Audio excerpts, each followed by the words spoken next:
옆 사람에게 이렇게 한번 질문했으면 좋겠습니다. 예수님을 믿을 때 성령을 받으셨습니까? 네, 받으셨으면 아멘으로 한번 화답해 주십시오. 네, 또 이렇게 한번 질문해 보겠습니다. 그런데 지금 성령으로 충만하십니까? 이렇게 한번 물어보시겠습니다. 네, 아멘으로 화답해 주시면 감사하겠습니다. 아멘. 네, 우리 첫 번째 질문과 우리 두 번째 질문 모두에 아멘 할 수 있기를 바랍니다. 예수님을 따르는 이 제자가 된다는 것은 여러분 이 부담스럽고 힘든 일 같이 보입니다. 참 어려운 일처럼 보입니다. 십자가에서 우리가 예수님을 바라볼 때 피를 흘리시면서 이 고통 당하시면서 우리를 위해 내가 너희를 위해서 너희의 죄를 담당하기 위해서 이 십자가의 사역을 감당했다. 그 말씀을 이제 들을 때마다 우리는 너무나 감사하고 은혜롭지만 그분이 나를 위해서 죽으셨구나. 여기까지는 너무 좋고 은혜스러운데 그 다음에 예수님 말씀하시죠. 누구든지 나를 따라오려거든, 그죠? 자기를 부인하고 십자가를 지고 나를 따르라. 이런 말씀을 들으면 우리 마음이 막 턱턱 막힙니다. 예수님을 따르려면 자신을 부인하라고 하는데 자신을 부인하라고 합니다. 우리 중학교 도덕 시간인가요? 인생의 궁극적 목적이 자아 실현 아닙니까? 자기 실현. 근데 예수님은 자신을 부인하래요. 여기서 이제 우리가 예수님을 따를지 아니면 옛 자아의 본성을 따를지 이 안에서 계속해서 고민이 되고 격렬한 그런 싸움이 일어나는 것입니다. 우리가 예수님을 따르려고 할 때 사랑하는 여러분, 우리 모두가 그동안에 나 자신을 위한 자아 실현의 어떤 목표와 욕구를 가지고 살아왔어요. 그런데 우리가 예수님을 따른다는 것은 그 욕구를 버릴 각오로 주님, 나는 내가 생각했던 내 의지의 실현, 내 꿈의 실현, 내 감정의 실현, 이 모든 것을 버릴 각오를 합니다 하면서 예수님을 따른다고 선포하지 않으면 우리가 예수님을 자기를 부인하고 십자가를 지라 한 그 말씀을 순종하기가 너무 어렵습니다. 결코 주님 말씀하신 제자가 되기 어려울 것입니다. 그런데 너무 그것이 어렵습니다. 저는 생각에 이 문자적으로 자아를 다 버리고 포기한다 하는 것은 불가능하지 않는가 생각합니다. 우리가 스님도 아니고 수도원에 사는 사람들도 아니고 우리 모든 것을 비우는 삶이라는 것은 정말 어렵다라고 생각합니다. 그러면 어떻게 이 말씀대로 자기를 부인하고 주님을 따를 수 있을까? 우리 안에 주신, 여러분에게 주신 개인적인 성향, 기질, 또 특기, 꿈, 능력 이런 모든 것을 가지고서 있는데 우리가 어떻게 주님을 따르기 위해서 나를 부인할 것인가? 저는 그렇게 생각합니다. 이 모든 것을 여러분이 추구하십시오. 하나님 여러분에게 주신 것이 있다면 그것을 따라서 추구하고 여러분이 원하는 것을 하십시오. 그러나 그것이 자체가 나쁜 것은 아닙니다. 그러나 매 순간 또 궁극적인 그 순간에 예수님을 따르는 것이 나에게 있어서는 가장 중요한 가치라는 사실을 여러분 기억하고 그때 그것을 선포하시는 여러분 되기를, 그때 고백하시는 여러분 되기를 축복합니다. 내 인생의 가장 높은 가치가 예수 그리스도를 따르는 데 두는 사람, 그런 사람이 바로 자신을 부인한 사람이라고 저는 생각합니다. 지난주에 간증을 하셨던 우리 선교사님 기억하시나요? 우리 박희용 선교사님, 그 가정에 이 많은 축복을 주셨지 않습니까? 회계사로 미국에서 크게 성공한 사람이고 지금도 회계사입니다. 그리고 또 학원을 운영할 수 있도록, 큰 학원을 운영할 수 있도록 또 둘 다 이렇게 성공한 그런 비즈니스맨이십니다. 그런데 아프리카 말라위에 많은 학생들에게 장학금을 주고 선교하는 일에 자기의 소득의 10의 9조를 90%를 드리는 그런 선교의 삶을 실천한다고 들었어요. 열심히 그분들이 일해서 번 돈의 90%는 다 선교헌금으로 드리고 나머지 10%만 갖고 가족이 산다. 그 이야기를 저희가 들었습니다. 정말 돈 벌어서 남 주는 인생을 실천하는 것을 보았습니다. 저도 그 이야기 들으면서 나도 10%의 소득만 가지고도 한번 살 수 있는 사람이 되면 좋겠다, 그런 생각을 했어요. 얼마나 행복할까, 얼마나 돈을 많이 번다는 거예요. 여러분 생각해 보세요. 그분들이 뭐 가난하게 사는 것이 아닙니다. 큰 저택에 살고 있어요. 근데도 10%만 가지고도 다 먹고 다 살고 한다는 것입니다. 교회 모든 사역도 다 하고 엄청난 축복을 받은 분들이에요. 그분에게 식사를 하면서 궁금했어요. 성교사님, 솔직하게 제가 궁금한 게 있는데, 하나님께서 이렇게 돈의 축복을 많이 주셔가지고 이렇게 큰 돈을 10의 구조로 선교비로 사용하실 수 있게 된 것인지, 아니면 처음부터 가난했을 때, 돈이 없었을 때부터 하나님 나라 위해서, 선교 위해서 이 모든 물질 재정에 헌신하겠다 뜻을 먼저 세우셨고, 또 그렇게 실천을 하려고 해서 점차 이 사업하는 어떤 선교 사업이 커졌는지 물어봤어요. 여러분 무엇이었을까요? 후자라고 하더라고요. 처음부터 그분들은 그리스도를 따르는 것이 인생의 가장 귀한 가치라고 생각을 했고, 가난해서 돈이 없을 때 되게 어려운 그 순간 때부터 재정 사용에 대해서 하나님께 훈련을 받았다고 합니다. 소유에 대한 훈련을, 자기 부인을 분명하게 배웠기 때문에 하나님이 처음에 이제 뭐 100만 원을 헌금해라, 뭐 200만 원을 누구에게 줘라, 그런 거에 이제 작게 뭐 우리에겐 크지만 스텝 바이 스텝으로 실천하다 보니 10에 2조, 3조, 4조, 5조, 6조, 그러면서 하나님이 또 축복도 많이 주시고 이제는 10에 9조까지. 그러니까 이분들은 모든 소유에 대한 자기 부인이 확실하게 된 사람이에요. 그것을 보면서 그런 생각이 드는 것이죠. 정말 하나님이 축복해 주려면, 이거 자기를 부인하는 게 그런 상태가 돼야 하나님이 축복하실 수 있구나 라는 생각을 하게 됐습니다. 여러분도 10의 9조를 주님께 드리고 10의 1조만으로도 잘 먹고 사실 수 있기를 축복합니다. 네, 하나님은 정말 그런 사람, 하나님이 정말 찾는다 생각합니다. 누구에게 내가 복을 줄 것인가? 근데 생각해 보세요.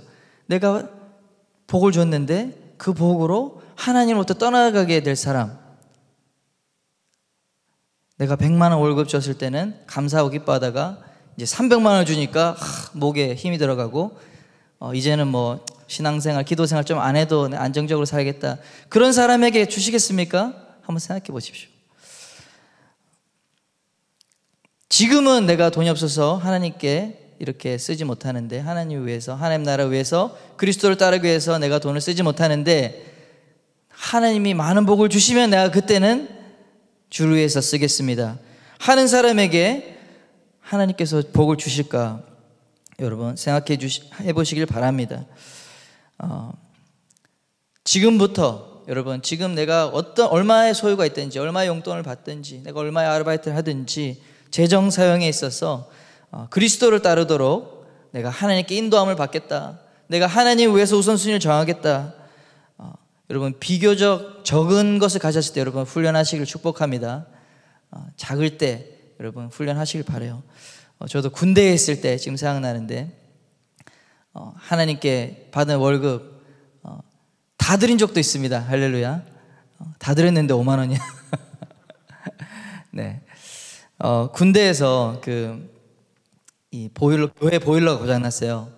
교회에 이제 화목 난로가 있는데, 이제 겨울에 엄청 추워서 제가 연천에 있었으니까 이제 주일 아침 되면은 새벽에 가가지고 이제 군종병하고 또 저 같은 이제 열심히 하는 병사들이 가갖고 그 불을 떼는데 그 화목 난로가 고장난 거예요. 그래서 이제 그 친교실이 쓸 수가 없는 거예요. 너무 추워서.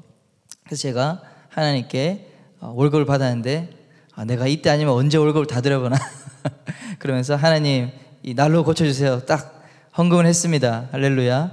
그랬는데 놀라운 것은 그 다음 주에 우리 이제 행정보급관이라고 우리 어떤 새로 오신 상사가 계셨는데 그 사람이 난로를 고치는 전문가라는 사실을 알게 됐어요. 항상 내 옆에 있었는데 그 전까지 몰랐어요. 근데 그러고 나서 알게 되고 그분이 무료로 뚝딱 해서 고쳤다 하는 스토리가 있습니다. 지금부터 내 삶의 영역에서 주님을 따르는 결정, 내 결정권을 주님께 드리는 그 연습, 그것을 우리가 지금부터 할 수 있기를 바랍니다. 내 자신을 부인하고 내가 주를 따르기 위해서는 그 과정을 통과해야 된다 생각합니다. 근데 이것이 어렵다는 말이죠. 내가 자신을 부인하고 내 뜻을 이기고 내 삶의 결정을 주님께 맡겨드리려면 상당히 내 마음속에 어떤 혼란스럽고 어려운 그런 것이 있다 생각하는데, 그런데 오늘 주님 말씀하시는 것은 그것이 어렵지 않다, 그것은 단순하다, 그렇게 말씀하십니다. 오늘 본문 18절에 이렇게 말합니다. 어떻게 하면 되는가? 오직 성령으로 충만을 받으라. 한번 따라해 보겠습니다. 오직 성령으로 충만을 받으라. 아멘. 사랑하는 여러분, 예수 그리스도를 따르는 삶을 살길 원하십니까? 그리스도를 기쁘게 하는 삶을 살기를 소원하십니까? 그렇다면 여러분 한 가지만 하시면 됩니다. 성령의 충만을 받으십시오. 성령님의 지배를 받으십시오. 성령 충만입니다. 성령 충만하면 내 안에 성령님께서 나의 지식과 나의 감정과 나의 의지를 지배할 수 있도록 성령님의 통치가 내게 임하도록 내 자신을 내어드리기만 하면, 그러면 우리가 주님을 따르는데 내 자신을 부인하는 게 어렵지 않은 것입니다. 성령 충만하면 주님을 쉽게 따를 수 있습니다. 반대로 내가 아무리 주를 위해서 멋진 계획을 세웁니다. 좋은 뜻을 세웁니다. 내 계획표에, 내 스케줄표에 주를 위해서 몇 시부터 몇 시까지, 몇 시부터 몇 시까지. 그런데 내 안에 성령님이 없다. 그러면 그 계획을 실천할 능력이 없음을 꼭 기억하시길 바랍니다. 내 생각은 주를 위해서 살고 이제 교회에 또 뭐 열심히 봉사도 한번 참여해보고 또 교육도 한번 받아보고 섬기며 사는 그런 좀 이제 그 다음 단계 신앙생활 해보겠다, 그런 내 마음의 결단을 하지만 내 안에 성령이 없으면, 내 안에 성령님께서 일하시지 않으면 내 뜻은 그랬지만 내 행동은 그렇게 할 수 없는 상태라는 사실을 여러분 기억하십시오. 로마서 8장 26절 말씀, 성경에 있는 분들은 찾으시면 좋겠습니다. 제가 읽어드리겠습니다. 이와 같이 성령도 우리의 연약함을 도우시나니, 이렇게 말씀하고 있어요. 성령님은 우리의 연약함을 도우시는 분이세요. 할렐루야. 우리의 가장 연약한 부분, 쉽게 넘어지는 부분, 우리가 하고 싶은데 안 되는 그 부분을 성령님께서는 도와주신다 하시는 그 말씀이에요. 요한복음 14장 26절에도 이렇게 말하고 있습니다. 보혜사 곧 아버지께서 내 이름으로 보내실 성령, 그가 너희에게 모든 것을 가르치고 내가 너희에게 말한 모든 것을 생각나게 하리라. 성령님은 예수님을 따르는 자들에게 이 주님의 말씀을 깨닫게 하십니다. 주님의 말씀을 가르쳐 주시고 또 가르쳐 주실 뿐만 아니라 주님의 길로 가도록 인도하시는 분이라고 말씀하고 있습니다. 성령은 예수님의 영입니다. 그래서 예수님의 영이 우리에게 충만하면 예수님의 길을 자연스럽게 따라갈 수 있게 되는 것입니다. 할렐루야. 예수님의 영으로 충만함이 있을지어다. 아멘.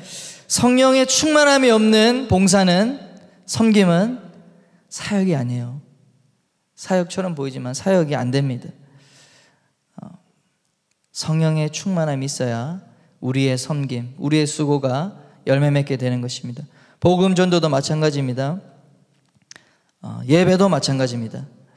여러분, 교회 공동체에 성령 충만이 빠지면 뭐가 되는지 아십니까? 그저 종교가 되는 것입니다. 내 마음에 안식을 주는 종교, 그 이상도 그 이하도 아닌 힘이 없는, 생명이 없는 그저 종교로 전락하게 되는 것입니다. 그러나 성령의 충만함이 있는 예배는 어떤 것입니까? 그곳에는 주님의 임재가 느껴지는 곳입니다. 어떤 강력한 영적인 존재가 느껴지는 것입니다. 그것을 성령의 임재라고 합니다. 역대하 말씀에 5장에 보시면 솔로몬이 성전을 지어요. 성전을 지어서 헌당을 합니다.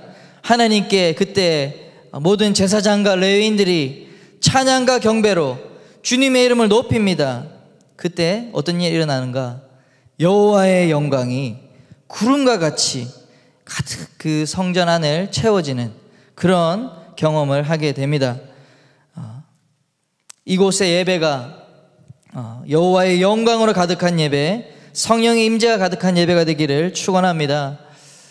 우리가 성령의 충만을 간구할 때 우리 예배가 그렇게 놀라운 이 물리적으로 구름과 같이 느껴지는 주님의 임재가 느껴지는 그러한 예배가 될 것입니다. 우리가 복음을 전할 때도 마찬가지예요. 주님이 전도하라 하셨습니다. 그렇죠? 우리가 전도하는 것은 그런데 우리의 말의 능력, 설득력, 우리의 지혜, 논리 이것으로 사람들이 예수를 믿는 것이 아니다라는 것을 오늘 성경은 말하고 있습니다. 고린도전서 2장 4절 5절 말씀입니다. 고린도전서 2장 4절 5절 말씀 제가 읽어드리겠습니다. 내 말과 내 전도함이 설득력 있는 지혜의 말로 하지 아니하고 다만 성령의 나타남과 능력으로 하여 너희 믿음이 사람의 지혜에 있지 아니하고 다만 하나님의 능력에 있게 하려 하였노라. 아멘. 주님을 따르는 제자는 우리가 전도를 해야 합니다. 그런데 그 전도의 열매는 우리가 맺는 것이 아니다. 성령의 나타남과 성령의 능력으로 이것이 열매 맺는다라고 말씀하는 것입니다. 그렇기 때문에 사랑하는 여러분, 모든 일에 앞서서 성령 충만을 구하시기를 바랍니다. 성령 충만이 우선입니다. 모든 섬김, 양육, 사역에 있어서 성령의 충만함을 먼저 구하십시오. 성령님이 주도권을 가지시게 되면 우리의 인생이 완전히 바뀌게 되는 줄 믿습니다. 우리의 사역이 바뀌는 것입니다. 우리의 공동체의 분위기가 바뀌는 것입니다. 여러분, 지금은 성령님의 시대입니다. 성령님을 알지 못하면 이 시대에 우리가 올바로 능력 있는 승리하는 그런 신앙생활을 하지 못할 것입니다. 여러분, 예수님을 따르기 원하신다면 성령님을 아시기를 바랍니다. 오늘 본문에서 성령 충만을 구하는, 성령 충만을 유지하는 세 가지 방법에 대해서 말하고 있습니다. 아까 18절 말씀 읽었죠? 그 18절 말씀부터 19, 20, 21절이 하나의 문장이에요. 그래서 오직 성령의 충만을 받으라. 그리고 이 문법 구조적으로 19, 20, 21절은 이 18절을 서포트하는 종속절이 되는 것입니다. 그러므로 첫째, 찬양의 충만을 받으십시오. 에베소서 5장 19절 말씀을 성경 있는 분 같이 읽겠습니다. 시작. 시와 찬송과 신령한 노래들로 서로 화답하며 너희의 마음으로 주께 노래하며 찬송하며 오직 성령의 충만함을 받으라. 첫째, 찬양으로 충만하라. 찬양은 주님의 영으로 충만해지도록 우리의 영혼의 문을 활짝 여는 행위입니다. 여러분, 찬양이 중요합니다. 찬양이란 무엇입니까? 찬양이 뭘까요? 하나님을 기뻐하는 행위예요. 하나님을 기뻐하는 자에게 성령의 충만함이 있습니다. 세상 사람들이 왜 술 먹고 술 마시고 파티합니까? 세상에서 기쁨을 찾는 행위 아닙니까? 그게 술 마시고 파티하고. 여러분, 세상의 기쁨을 추구하기 위해서 술에 취하고 파티하는 사람들, 결코 이 성령의 충만함과는 거리가 멀어요. 그렇죠? 술 취하지 말라. 오직 성령의 충만을 받으라. 또한 찬송은 왜 찬송을 해야 되는가? 하나님이 우리 인간을 창조한 목적이기도 합니다. 이사야서 43장 21절에 이렇게 나오죠. 이 백성은 나에게 내가 나를 위하여 지었나니 나를 찬송하게 하려 함이라. 우리 찬양하는 것은 하나님이 우리를 만든 이유입니다. 그래서 여러분 찬양을 기뻐하시고 정말 찬양을 뜨겁게 하시고 찬양 가운데 우리 주님을 이름을 전심으로 집중하며 높일 때 성령님께서 우리 마음 가운데 정말 충만하게 임하시는 것입니다. 다윗이 왕이 되기 전에 목동으로 살아갈 때, 또 사울 왕에게 쫓겨서 정말 비참한 도망자로 고통스러운 광야를 살았어요. 1, 2년 그런 것이 아니라 10년 넘게 그렇게 했습니다. 여러분 그때 뭐가 쓰여진지 아십니까? 시편이 쓰여진 거예요. 대부분의 시편이 다윗이 그 어려운 시절, 광야 시절에 쓰여졌습니다. 시편이 뭡니까? 곧 찬송 시죠. 곡조만 있으면 노래입니다. 바로 그 혹독한 이 시절에 다윗이 하나님께 훈련받던 그 시절에 어떻게 그 상황을 이겼는가? 주님을 노래하는 찬양으로 다윗이 이겨낸 것입니다. 그가 찬양할 때 주님께서는 힘을 주셨습니다. 새 힘을 얻고 원수를 향해서 담대한 마음을 회복하고 그는 포기하지 않고 끝까지 주님께 순종할 수 있었던 것입니다. 시편 42편 5절에 말씀 읽어드리겠습니다. 내 영혼아 네가 어찌하여 낙심하여 어찌하여 내 속에서 불안해하는가? 너는 하나님께 소망을 두라. 그가 나타나 도우심으로 말미암아 내가 여전히 찬송하리로다. 다윗이 낙담하고 또 우리 인생이 불안할 때, 우리가 그런 마음이 있을 때 우리는 찬송해야 되는 것입니다. 그럴 때 하나님의 도우심을 경험한다. 그것이 다윗의 간증이었어요. 저 여러분 가운데도 동일한 간증이 있기를 축복합니다. 여러분 낙담하고 불안한 가운데 여러분 찬양하십시오. 그때 찬양하면 성령께서 우리 가운데 오셔서 우리에게 감당할 능력을 주시고 우리의 모든 두려움을 떠나게 하시는 힘을 주실 줄 믿습니다. 찬양은 하나님이 기뻐하시는 뜻이고요, 찬양할 때 하나님은 그 자체로 영광을 받으십니다. 우리의 시간과 열정을 다해 아름다운 찬양의 소리로 울리도록 그 모든 예배는, 그렇게 섬기는 그 모든 예배는 하나님이 보시기에 큰 웃음 짓는, 하나님이 우리를 축복하시는 그러한 일이라고 저는 믿습니다. 오늘 밤에도 그렇게 찬양으로 우리 모두가 성령의 충만함을 받는 밤이 되기를 바랍니다. 여러분 비전홀로 오셔서 정말 찬양 가운데 주님을 만났으면 좋겠습니다.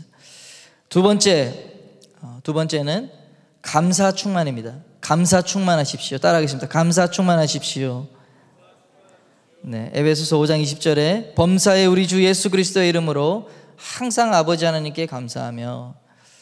여러분의 삶에서 성령 충만이 계속되기 원한다면 여러분의 말과 혀를 붙잡으시길 바랍니다. 부정적인 말을 제하시길 바랍니다. 감사하고 긍정적인 말로 여러분 늘 그 입술을 감사와 긍정, 좋은 말로 하십시오. 성령 충만이 성령님께서 충만하게 활동하시는 그런 마음은 감사가 가득한 마음입니다. 불평과 분냄이 있는 곳에 성령님을 이렇게 위축되세요. 여러분 가정에서 한번 실천해 보십시오. 직장에서 또 친구들 사이에서 순모임에서 여러분 감사의 말이 넘치도록 한번 해보십시오. 그렇게 되면 그곳의 분위기가 바뀌어요. 하나님이 함께 하시는, 좀 하나님의 그 임재가 느껴지는, 따뜻한 그 성령의 임재가 느껴지는 그러한 곳으로 변화될 것입니다. 찬양할 때 감사의 찬양을 부르시기를 바랍니다. 여러분 힘들고 어렵고 불평이 올 때 감사의 찬양을 드림으로 여러분 이 모든 불평을 이겨내시기를 축복합니다. 여러분 교회 올 때 감사할 이유를 한번 적어보세요. 딱 앉아서 이번 한 주간 감사의 이유 한번 카톡에 남기든지 찾고 적으시고 읽으시길 바랍니다. 그래서 순모임을 할 때, 나눔을 할 때 한 주간 감사 제목을 나누시기를 바랍니다. 없는 것 같은데, 이번 주는 너무 힘들었는데, 너무 고통스러웠는데, 근데 생각해보고 찾자 보면은 감사할 제목이 있습니다. 그렇죠? 감사할 제목을 우리가 찾는 것이에요. 내게 주어진 상황 가운데 범사에 감사할 때, 감사로 충만할 때 여러분 우리 모두는 성령의 충만을 누리실 것입니다. 빌립보서 4장 6절에 아무것도 염려하지 말고 다만 모든 일에 기도와 간구로 너희 구할 것을 감사함으로 하나님께 아뢰라. 여러분 그런 실천을 했으면 좋겠습니다. 우리 공동체에서 만나는 사람마다 감사합니다 라고 우리 말하는 거. 여러분 집에 들어가셔서 부모님에게 감사합니다 표현해 보는 것, 또 형제 자매에게 고맙다고 감사하다고 그렇게 한번 표현해 볼 때 여러분 가정의 분위기가 바뀌지 않겠습니까? 감사의 영으로 충만할 수 있도록 여러분 감사를 전하는, 감사의 영으로 충만한 사람들이 되기를 바랍니다. 우리 옆 사람에게 한번 실천해 봅시다. 감사합니다. 감사합니다. 네, 우리 주님은 아버지의 마음과 똑같아요. 우리 아기가 있지만 아이가 감사합니다 뭐 줬을 때 감사합니다 하면은 아빠는 엄마는 마음이 막 기뻐요. 그래서 하나 더 주고 싶어요. 근데 이 감사할 줄 모른다. 뭐 주면은 내가 뽀뽀해 달라고 이렇게 하거든요, 한 번씩. 근데 내가 가진 그 과자에만 관심이 있고 그래서 안 줘요. 뽀뽀해 줘야지 주지. 근데 되게 건성으로 합니다. 건성으로 뭐 고마워 이러고 이제 딱 하면은 되게 주기 싫어요. 막 찾고 있어. 근데 고맙다고 표현하고 마음을 다해서 감사 이렇게 하면은 하나 더 주고 싶어요. 진짜 아빠의 마음 그렇습니다. 하나님께 감사하기 어려운 상황에서도 여러분 감사를 실천하고 고백하면 하나님은 우리의 마음과 우리에게 새로운 일들을 일으켜 주십니다. 바울이 빌립보 감옥에서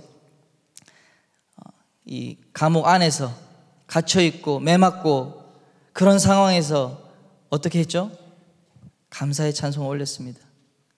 그때 그 감사의 찬송이 어떻게 됐습니까?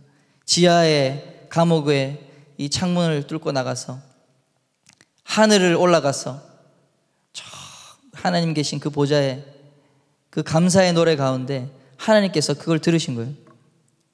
그리고 하나님께서 그 찬양, 감사의 찬양에 이렇게 고개 끄덕끄덕 하시다가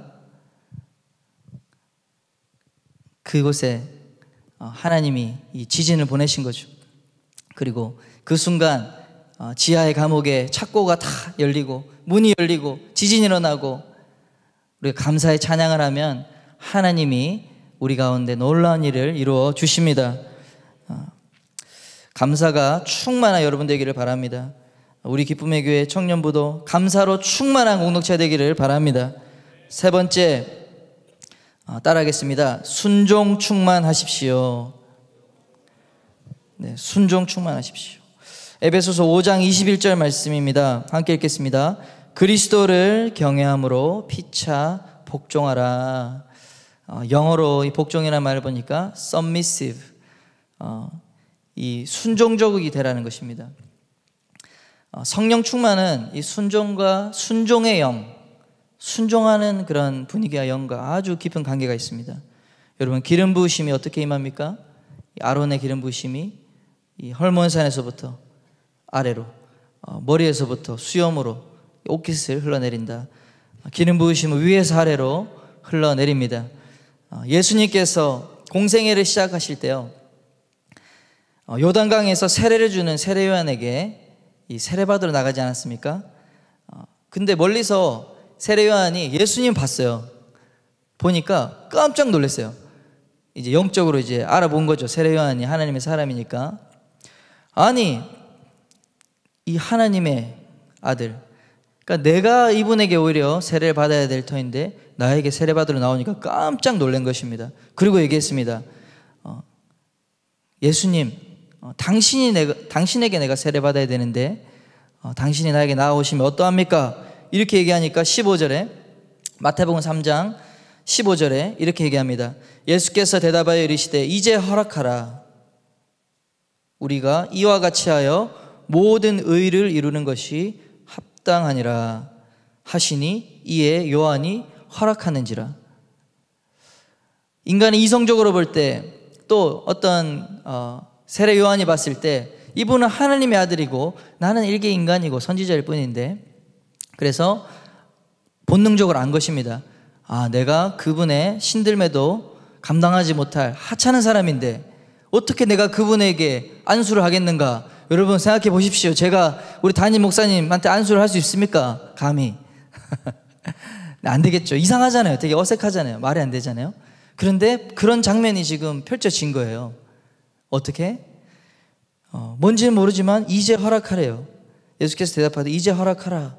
우리가 이와 같이 하여 모든 의를 이루는 것이 합당하다. 하나님 아버지께서 말씀하신 거예요. 예수님에게 네가 가서 저 세례 요한에 가서 세례를 받으라. 할렐루야. 그래서 그렇게 얘기한 거예요. 이제 허락하라. 내 아버지가 이렇게 말씀했기 때문에 나는 순종한다. 그래서 이같이 해서 우리가 모든 의를 이루는 것이 합당하다. 또 세례 요한도 예수님의 말에 순종했잖아요. 아멘. 이에 허락한지라. 끝까지 부인하고 뭐 절대 안 됩니다. 뭐 저는 감당할 수 없습니다. 이게 아니라 탁 듣고 알겠습니다 하고 또 하는 거예요. 그러고 나서 3장 16절에 예수께서 세례를 받으시고 곧 물에서 올라오실새 어떻게 됐습니까? 하늘이 열리고 할렐루야 하나님의 성령이 비둘기같이 내려 자기 위에 임하심을 보더니 너는 내 사랑하는 아들이요 너희는 저의 말을 들을지어다. 하나님 아버지께 순종한 이 세례 예식을 통해서 그 다음에 예수님이 나올 때는 정말 하늘문이 열리는 역사, 또 성령이 비둘기처럼 그렇게 놀랍게 임하는 그런 장면이 그 다음에 펼쳐지는 것입니다. 주님은 이 영적 권위에 순종하는 자에게 성령의 충만한 기름을 부으십니다. 마태복음 18장 4절에도 자신을 낮추는 사람에게 주님은 기름 부으신다고 말씀하고 있어요. 베드로전서 5장 5절에 하나님은 겸손한 자에게 은혜를 주신다. 여러분 꼭 기억하시길 바랍니다. 우리 젊음의 때에 이 훈련을 해야 됩니다. 우리가 직장에 들어가서 여러분 그 훈련이 시작되는 것입니다. 상사, 그렇죠? 상사에게 무조건적인 이 순종을 배워야 됩니다. 여러분 그것을 반드시 통과하면 하나님께서 복을 주세요. 여러분이 그 다음 단계 또 리더십이 될 수 있도록 그렇게 인도하십니다. 모든 사람에게 마찬가지입니다. submissive, 우리가 순종의 영, 우리의 마음이 겸손으로 동이고 이 순종할 수 있는 영이 우리 가운데 충만할 때 성령님은 그 가운데 크게 일하시는 것입니다. 순종의 영으로 충만하기를 축복합니다. 네, 우리 결론 성령의 충만을 받으십시오. 첫째 뭐죠? 찬양으로 충만하십시오. 둘째 감사로 충만하십시오. 셋째 순종으로 충만하십시오. 하나님은 그러한 마음밭 가운데 성령 충만을 우리에게 주시는 줄 믿습니다. 우리 함께 기도하겠습니다. 로마서 8장 26절 말씀, 이와 같이 성령도 우리의 연약함을 도우시나니 우리는 마땅히 기도할 바를 알지 못하나 오직 성령이 말할 수 없는 탄식으로 우리를 위하여 친히 간구하시느니라. 이 시간 우리 안에 계신 성령님, 이곳 예배당 가운데 거하신 성령님, 우리가 이 말씀을 의지하여 주님께 나아갑니다. 우리의 연약함을 주님 채워 주옵소서. 우리가 무엇을 기도할지 알지 못하나 성령님 탄식으로 우리를 위하여 기도하시는 주님, 우리가 우리의 생각, 우리의 의지, 우리의 마음을 주님께 내어드립니다.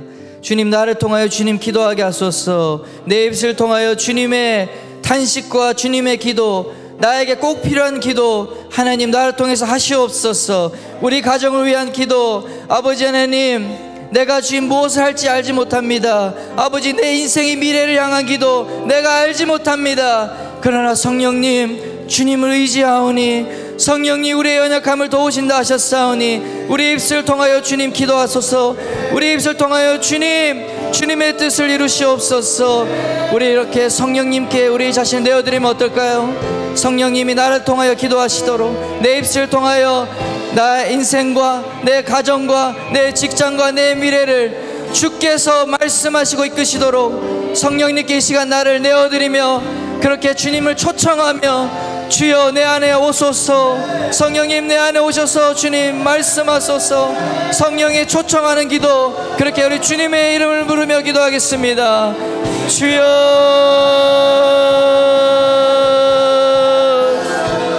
성령이여, 성령이여, 우리의 연약함을 도우시는 주님,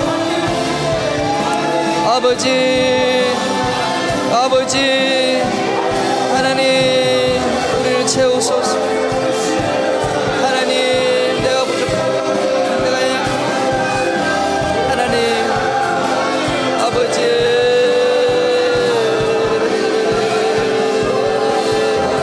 우리 인생에 몰려오는 모든 폭풍 가운데, 환난 가운데 우리가 어떻게 할 바를 알지 못하겠습니다.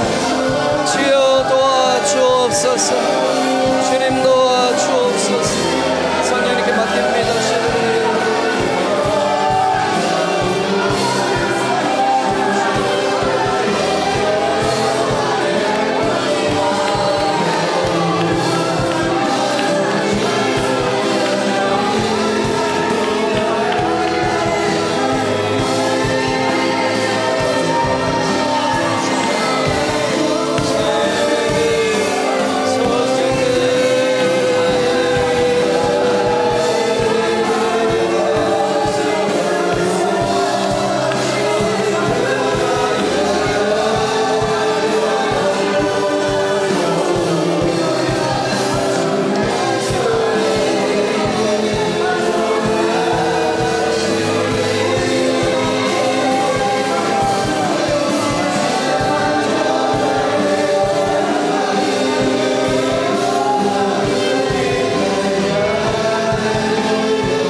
성령님 나를 다스려 주옵소서.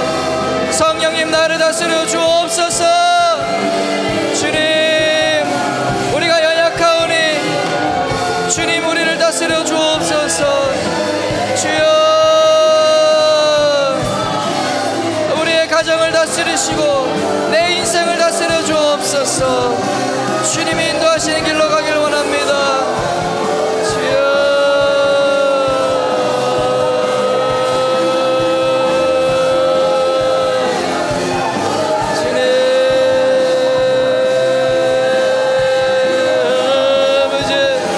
성령이 임하소서. 성령이 임하소서. 성령이 임하소서. 주여, 우리 찬양 가운데 임하시는 주님, 주님 우리 가운데 함께 하십니다. 주님이 우리 가운데 함께 하십니다.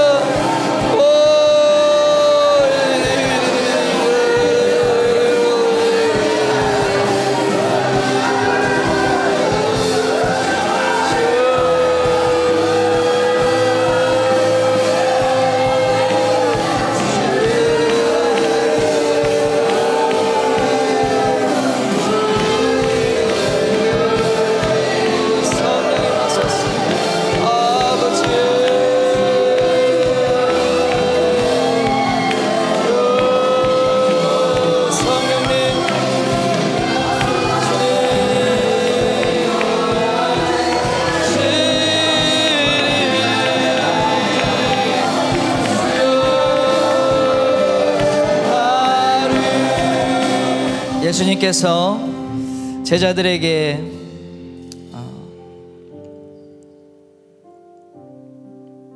너희는 가서 모든 족속을 제자 삼으라 이렇게 말씀하셨지만 기다리라고 했습니다. 성령이 너에게 임할 때까지 기다리라. 예루살렘을 떠나지 말고 기다리라. 그렇게 말씀하시고 사도행전에 성령이 너에게 임하시면, 오직 성령이 너에게 임하시면 너희가 권능을 받고 예루살렘과 온 유대와 사마리아와 땅끝까지 이르러 내 증인이 될 것이다. 성령이 우리에게 임하실 때 우리는 주님의 권능으로 완전히 다른 사람이 될 줄 믿습니다. 3년간 예수님께 배웠던 제자들이 성령 받기 전과 성령 받은 후는 완전히 바뀌었습니다. 완전히 다른 사람이 되었습니다.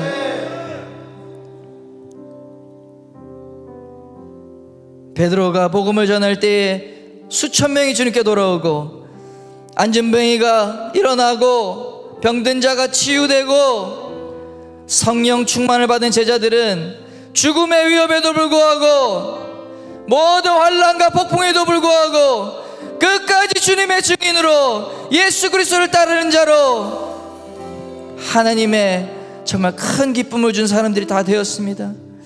우리의 힘으로 할 수 없습니다. 우리의 능력으로 할 수 없습니다. 우리 너무 연약합니다, 주님. 우리 너무 연약합니다, 주님. 우리에게 소망은 오직 주님, 성령의 능력을 더입혀 주옵소서. 우리의 가정 가운데 제가 주님 하나님의 나라 만들고 싶은데 내 안에 능력이 없습니다.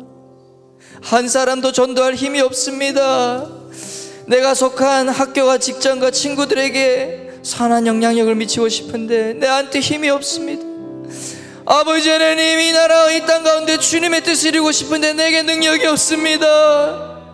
내 안에 소망이 없습니다. 주님, 이 교회, 이 기쁨의 교회 청년부 가운데 주님, 오직 주님만이 우리의 소망입니다. 성령의 능력으로 임하여 주옵소서. 성령님, 이 시간 한 번 더 간구하오니 성령 충만 허락하여 주시옵소서. 모든 악한 영들, 모든 세상에 정말 취하려고 하는 악한 죄악들 우리가 회개합니다. 주님, 회개합니다. 주님, 교만한 거 회개합니다. 주의 보혈로 덮어주옵소서. 성령님 우리 가운데 임하도록, 우리 가운데 모든 더럽고 추악한 것들 다 내려놓습니다. 주여, 우리 가운데 권능으로 임하소서. 권능으로 임하소서. 주여, 이름 외치겠습니다. 주여, 주여. 아버지,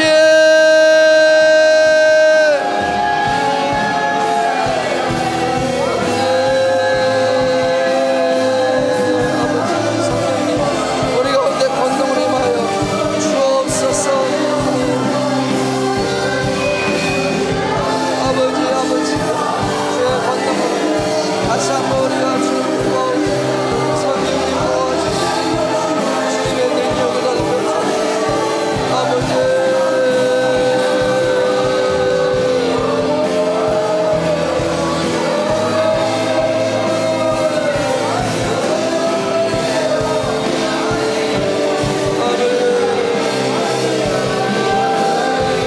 감사합니다. 주님, 구하는 자에게 성령을 너에게 선물로 주지 않겠느냐. 주님, 그 약속의 말씀 붙잡고 나아갑니다. 주여, 우리가 구하였사오니 성령 충만으로 응답하여 주옵소서. 우리 곳에 있는 한 명 한 명이 하나님 성령 충만을 받고 아버지 하나님 성령 충만을 계속해서 유지해가는 자들이 다 되게 하여 주옵소서. 주님, 성령의 능력으로 우리가 주님의 증인 되길 원합니다. 성령의 능력으로 세상 가운데 힘있게 거룩한 영향력을 발휘하며 살아가기를 원합니다. 주님, 우리를 사용하여 주옵소서. 이제는 예수 그리스도의 생명다한 순종의 기름 부으심과 하나님 아버지의 영원하신 사랑과 성령의 하나 되게 하심이 이곳에 모인 주님의 사람들과 이 나라와 열방의 모든 주님의 선교사들 위해 헌신하는 모든 사역자 위에 지금부터 영원토록 함께 하시기를 간절히 축원하옵나이다. 아멘.